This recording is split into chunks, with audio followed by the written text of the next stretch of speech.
दोस्तों career beam के YouTube channel पे आपका बहुत-बहुत स्वागत है दोस्तों।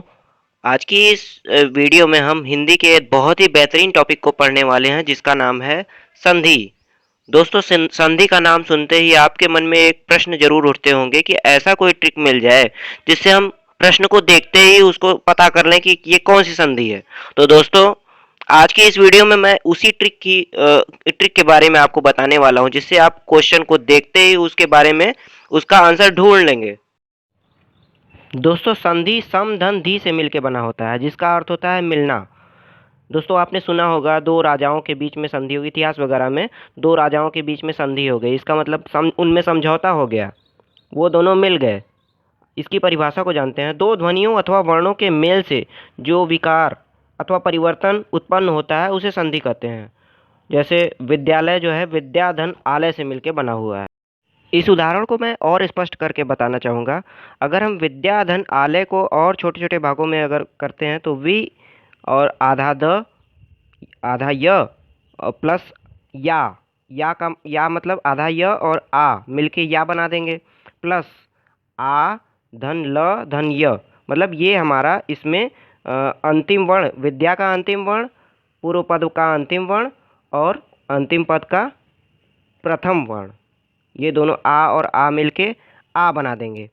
यही तो हमारा संधि में हो रहा है। विद धन य धन आ धन लय बराबर विद्यालय। आइए जानते हैं संधि के भेद। संधि के तीन भेद होते हैं। पहला स्वर संधि, व्यंजन संधि और विसर्ग संधि, तीन भेद होते हैं। अब इसमें स्वर संधि में भी विभिन्न प्रकार होते हैं। आइए उसको भी जानते हैं। जब दो स्वर आपस में मिलते हैं और उनमें उनके मिलने से जो विकार उत्पन्न होता है उसे स्वर संधि कहते हैं। स्वर संधि के भी 5 भेद होते हैं। स्वर संधि में पहला होता है दीर्घ स्वर संधि, दूसरा गुण संधि और तीसरा वृद्धि संधि, चौथा यण संधि और पांचवा अयादि संधि। तो दोस्तों संधि को समझने के लिए एक धमाकेदार ट्रिक आपके सामने मैं लेकर आ चुका हूँ। दोस्तों केवल आप इस ट्रिक को समझेंगे और आपकी पूरी संधि जो है कंप्लीट हो जाएगी। तो दोस्तों शुरू करने से पहले आपसे रिक्वेस्ट है कि अगर आपको इसी प्रकार की वीडियो चाहिए तो आप कृपया चैनल को सब्सक्राइब करके बेल आइकन दबा लें ताकि हमारे आने वाली सभी वीडियो आपको मिलती रहे दोस्तों। तो आइए शुरू करते हैं। तो दोस्तों इसमें हम 3 कॉलम बना लेते हैं। तो पहले कॉलम में अ आ और दूसरे कॉलम में ई उ री और तीसरे कॉलम में ए ओ औ। ये 3 कॉलम हम बना लेते हैं। अब दीर्घ संधि को अगर हम ध्यान देते हैं तो पहला और प्लस पहला, पहला मतलब कि अ इसमें से एक वर्ण और इसी में से एक वर्ण, मतलब एक वर्ण अ धन अ या आ धन आ इसमें से मिल गया, या फिर दूसरा प्लस दूसरा ई धन ई और इसमें से कोई भी मतलब रिपीट होते हैं जब दो वर्ण तो फिर वो दीर्घ संधि में आता है। और दूसरा अगर हम गुण संधि की बात करें तो पहला और दूसरा मतलब पहले में से एक वर्ण और दूसरे में से एक वर्ण अगर मिलते हैं तो वो गुण संधि होता है। गुण संधि को समझना और आसान भी है कि उसमें जैसे हमारे पास उदाहरण में महेश दिया हुआ है तो महेश के ऊपर एक चुंडी दिया गया है। महेश के ऊपर एक चुंडी हम देखते ही ये समझ जाएंगे कि ये हमारा गुण संधि है।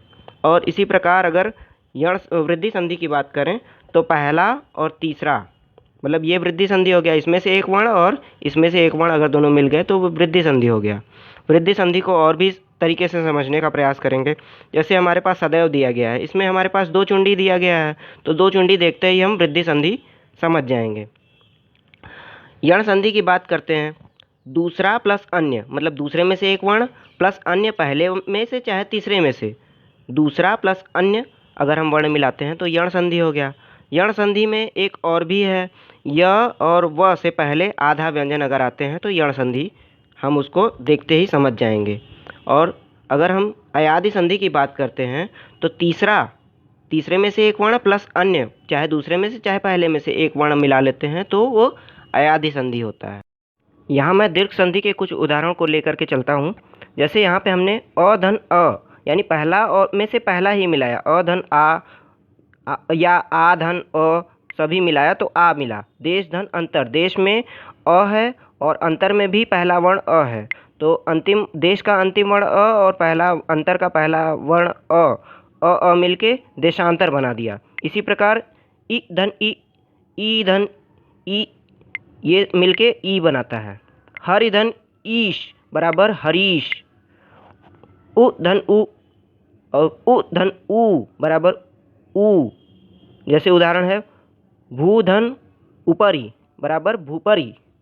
री धन री, री बन के मिल के री बनाएगा। पितृ धन ऋण, पितृ में री है और ऋण में भी री है, री धन री मिल के पितृण बना दिया। आइए गुण संधि के उदाहरण को लेके चलते हैं। राकेश का राका धन ईश। यहाँ पे हालांकि एक चुंडी आपने देख लिया तो आप समझ जाएंगे कि गुण संधि है। इसी प्रकार महोदय में भी एक चुंडी है तो यहाँ पे आपने समझ लिया कि ये गुण संधि ही है।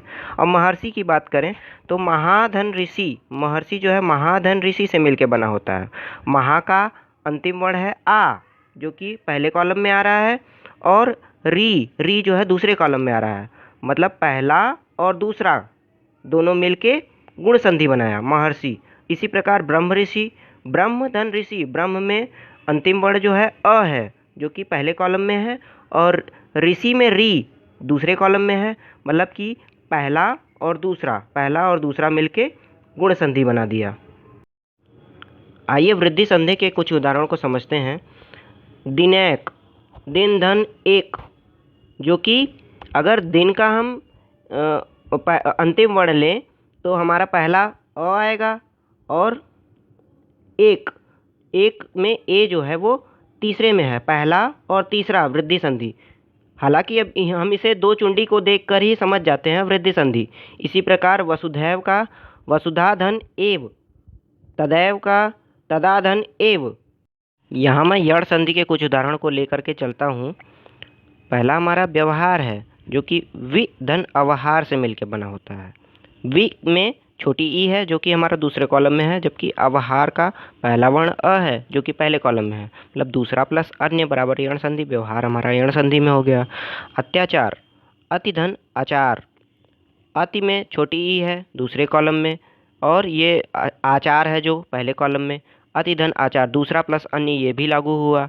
अग्नाशय, अग्निधन आशय, अग्नि जो कि छोटी ई है, आशय जो कि पहला वर्ण है, मतलब दूसरा और पहला मिलके ये हमारा यण संधि हो गया।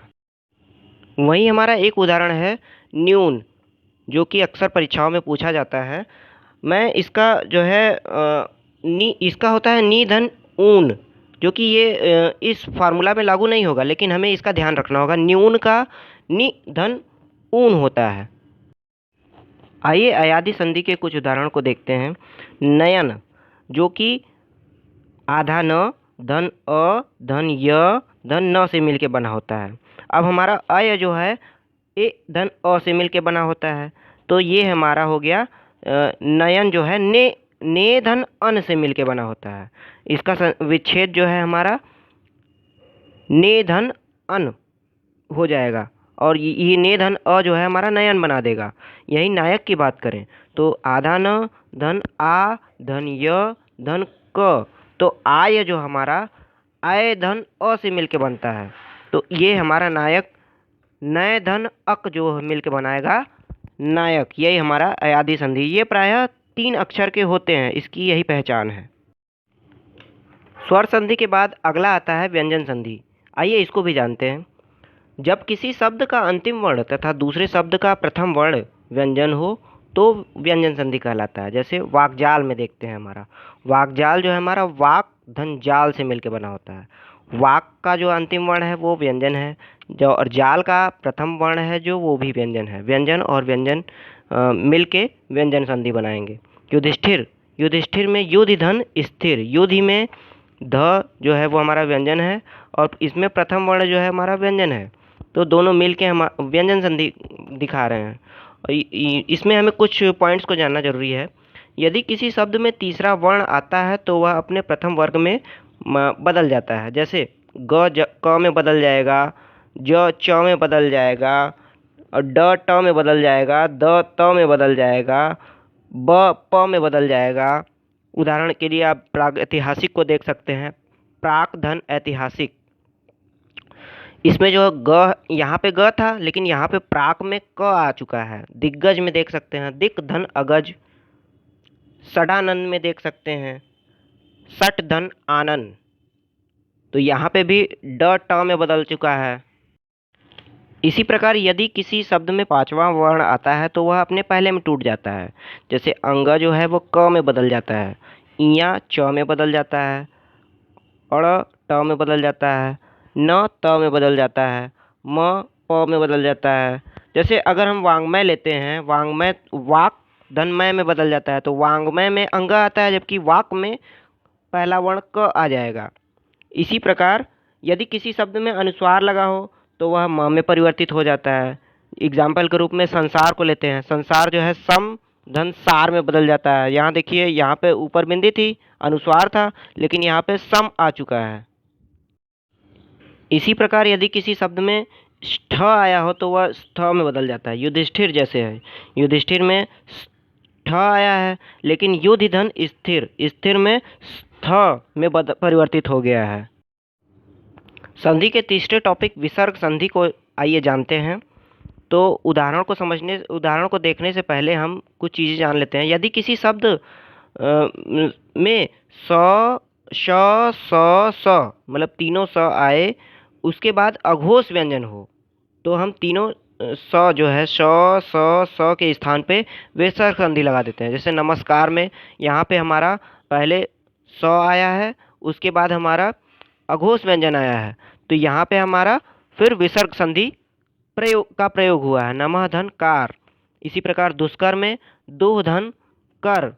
और आते हैं दूसरे टॉपिक की ओर। जैसे हमारा यदि किसी शब्द में ओ की मात्रा आती है और इसके बाद सघोष व्यंजन आ जाए तो विसर्ग संधि हो जाता है। जैसे मनोयोग में हम देखते हैं, मना धन योग, यहाँ ओ की मात्रा आई है, उसके बाद सघोष व्यंजन आ गया है, य आ गया है, मनोह धन योग।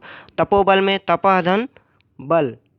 इसी प्रकार यदि कोई शब्द दूर या निर से प्रारंभ हो तो और उसके बाद सघोष व्यंजन हो, तो हम जो है हमारा ये र लगा हुआ है, ग के ऊपर र जो लगा हुआ है उसके स्थान पे विसर्ग लगाते हैं।